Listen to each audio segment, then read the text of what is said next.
Hello, this is a painter, and today I'm going to be painting Durfu. So this model's been in my backlog for a long time, and I finally got around to painting him. And he's quite angry, so I wanted to paint him with some fiery, glowing parts to show off his rage. This video is a little bit different because there's a lot of going back and forth, and some possibly mistakes have been made, but it's more like experimenting, and that's the whole fun of, you know, learning and improving as a painter, right? So I hope you can forgive my going back and forth parts of this video. I don't know what to say. But yeah, it's quite simple. I start off with Flash Gitz Yellow in the fleshy areas, the joints, and the mouth and the eye, the sword even. Then I use contrast black to go over all the wooden bark. Then I used a dark grey. I dry brush it on top of it, but I make sure it's covered completely with this grey. Then the next grey is a little bit lighter, so let's say dawnstone, possibly. Should be dawnstone. I'll put the colors in the description. And then I will, when I dry brush the lighter greys on the model, I will pay more attention to the chest or the top of the head or the arm. That's so basically where the light is hitting it. So my light is coming from the top left corner of the model. As you can see, this is the first dry brush. Just picked out some of the details. There we go, like here, here, here, and here. These parts will be catching the light more, and the back of the leg as well, and the butt. Don't forget the butt. He's been working out, so he wants to show off his butt, his glutes. So this is the lighter grey now. As I said, I'll focus more. It's kind of actually a heavy dry brush for this one, because it's like colouring it in a way. Yeah, so it's a bit thicker than the first dry brush. And then the last dry brush is just also a bit thick at times, but that'll be on the it'll be thickest on the areas catching the light. That's it really. So that's the wood. Yeah, here's the last one now. So that's the wood. The wood is quite simple because I'm going to spend most of the time trying to figure out how to paint this fiery flesh, and the sword is not too bad. That's pretty good. And also this is my first time painting fiery effects, lava effects and so on without using an airbrush. Usually I'd use an airbrush for this type of stuff, but I wanted to challenge myself and share with you how I would do it, and I hope it's useful.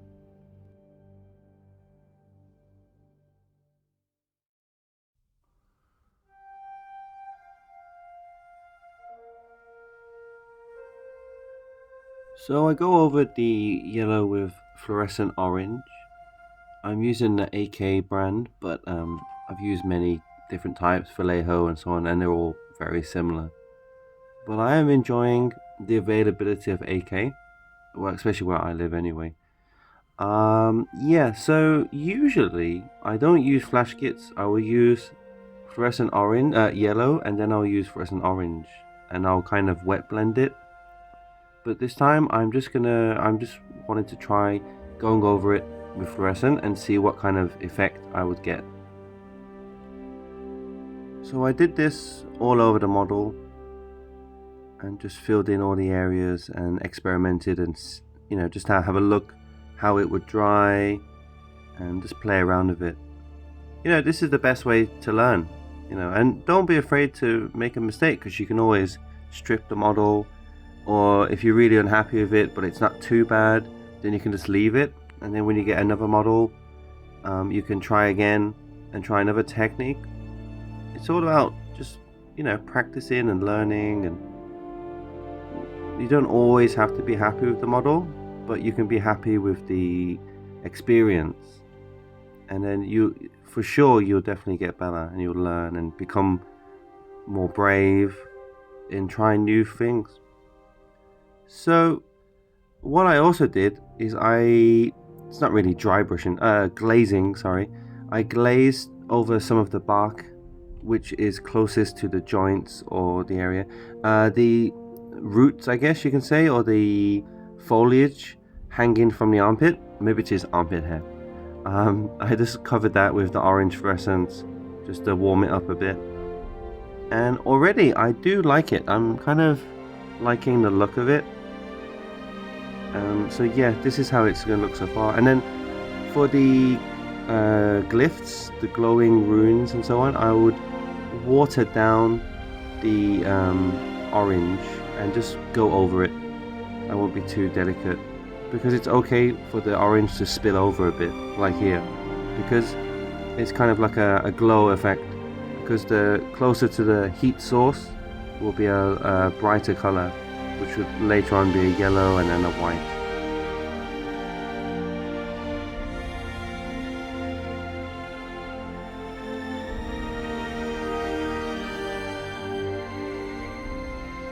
One thing I learned when doing OSL, I've got some old pictures of my OSL, and the gradient part is very important. As I just mentioned about the heat source should be the brightest. So if you're doing like fiery color, which is yellows, oranges and reds, the further away you get from heat source, you use more red, and then you can use some water to kind of thin that out too, like feathering.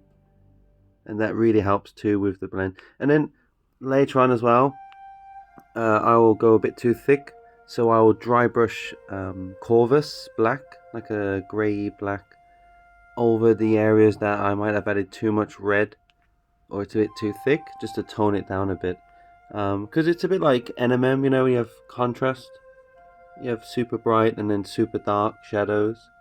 It's very similar to OSL as well, to get that real effect. And I'm going to use the horrible word pop to get that pop. Yeah, you need that contrast.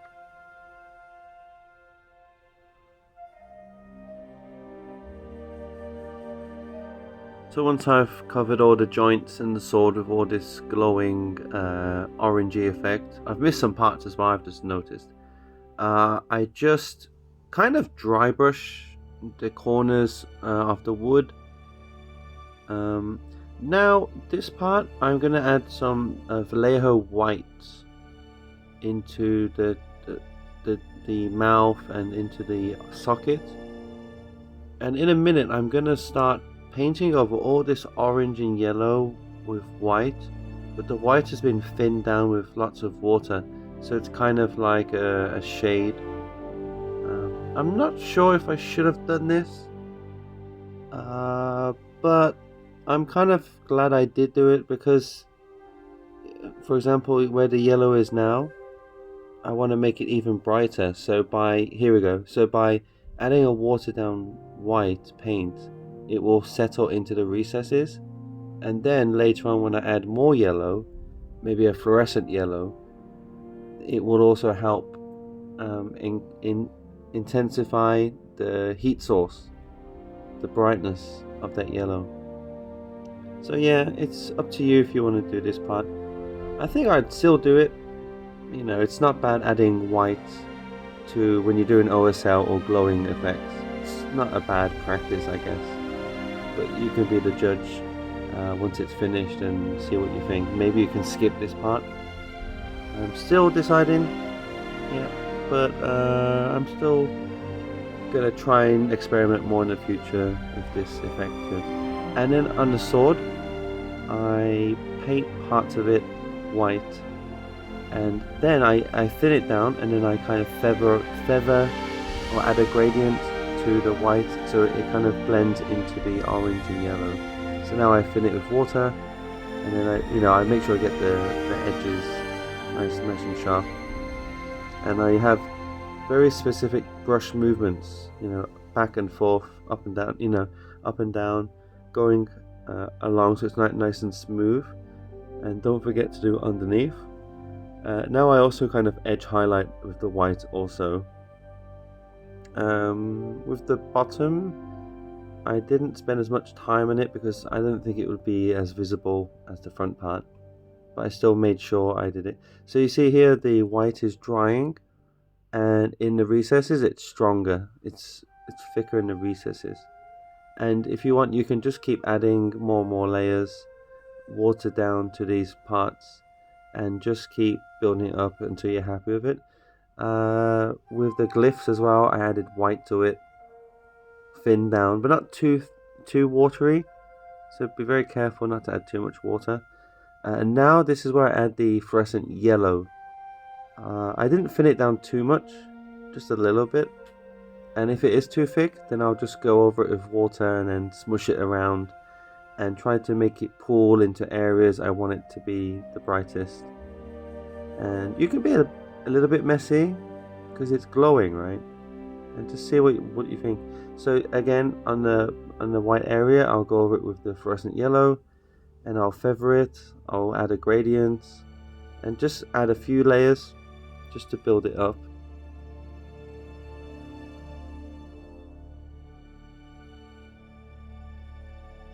While the sword and the yellow parts are drying, I'll use Lupercal Green for the base as a base coat. Then I'll dry brush Sigmar or Kabalite Green. And then for the final dry brush, I'll use Gauss Blaster. And it's a very... Actually, sometimes my dry brushing is a bit thick, because I just want to get some texture in there as well. And I use this kind of green base for my emerald base for the rest of my army. I really wanted to do an army with an emerald base, and I kind of go over the details with it. I don't add too much, I don't spend too much time on the bases, because I want the main focus to be the model, but I think the bases complement it very well. So now I go over the areas now with a thin down wash of fluorescent red. And for the joints, as you can see here in the joint, I don't paint too much onto it. I just focus the paint onto the top and the bottom of the joint, and I try to leave the middle as yellow, just to start building up that gradient of yellow and red and white. So this is how it looks now. I went over the sword in the middle and the tip, and I've also just washed over the face as well. And I've done a bit of, you could say, glazing or dry brushing, and the chest has a bit too much red on it, but that's fine, because you remember before I mentioned if there's too much red, then you can just dry brush the corpus black over those areas to darken it down, or even use silicon, I can't even say it, that contrast paint, over those areas as well, and that will tone it down. So now I go back to using the Gitz Yellow, and I kind of edge highlight or paint the highest areas of the flesh, and also do a bit of dry brushing / glazing with the sword, kind of like a mid-tone. So you have the very bright whites, bright fluorescent yellow, then you have the Gitz Yellow going into that kind of orange fluorescent paint on the sword, and then it goes to a darker red later on. So yeah, I'm just kind of painting, and for the mouth, for example, I would edge highlight around the teeth and the sides of the mouth, and also around the hole on the face. Here as well, I will paint the raised areas, and also the Gitz Yellow is going onto the hottest area as well. Now I'm adding some white, and I'm kind of not dry brushing, a bit of dry brushing into the middle or the hottest areas of the sword. And you can just build up some layers, take your time. You can even do some edge highlight with it on the sword, on the corners, and then also I'm adding white now. It's not thin down now, it's a bit thicker, and I'm aiming only for the center part, so I'm only painting on the areas that would be the hottest. For example, where I painted, where you can see more yellow, then in the center of that yellow I would add the white, and make sure I have the red and orange on the edges of it.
Now I'm dry brushing the black over the areas that I feel are too red, too bright.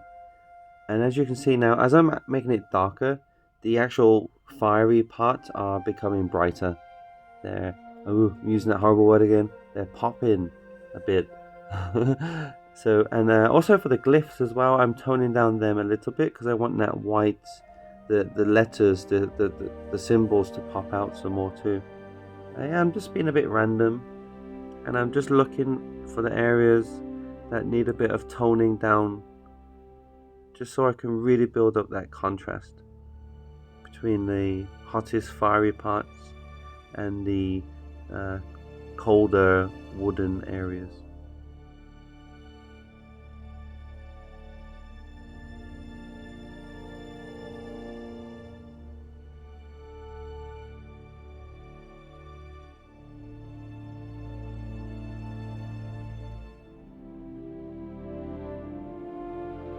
So this is Flesh Tearer's red, and I'm just glazing that into the center, or the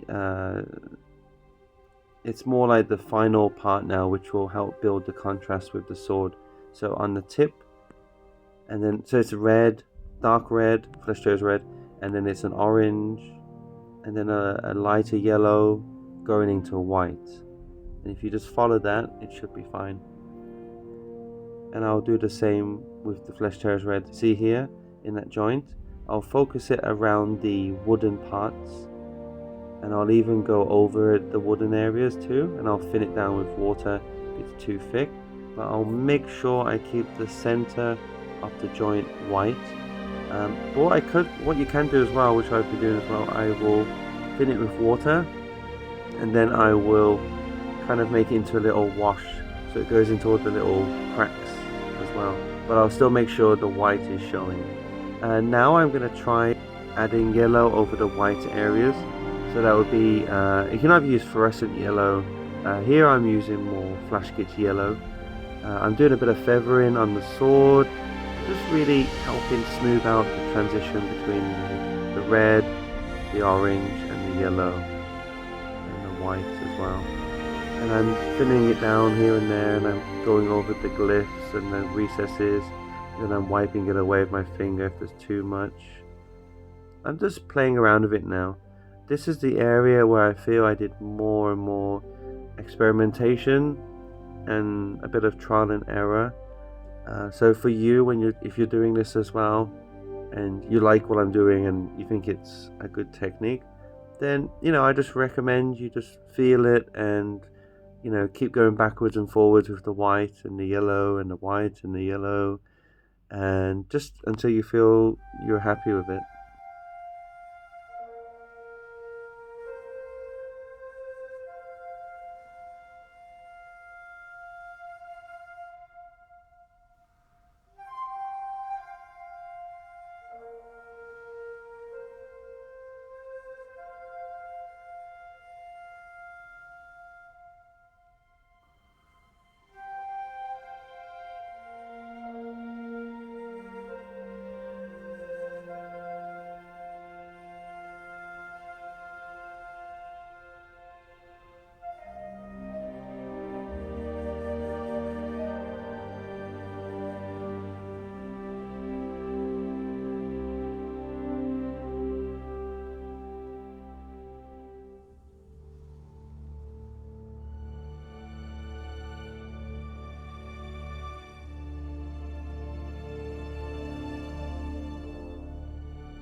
So I'm just adding the finishing touches to it now. Some white here and there, some yellows, and just to find areas that I've missed and I want to make stronger. For the base, I just added some water effects on it from AK, and there's a giant, a dead gargant submerged under the water, which has just been killed by Durfu. And yeah, I really enjoy painting this model, and I hope you found it useful. And please subscribe, like, and so on if you find it useful and if you want to see more videos. Thank you.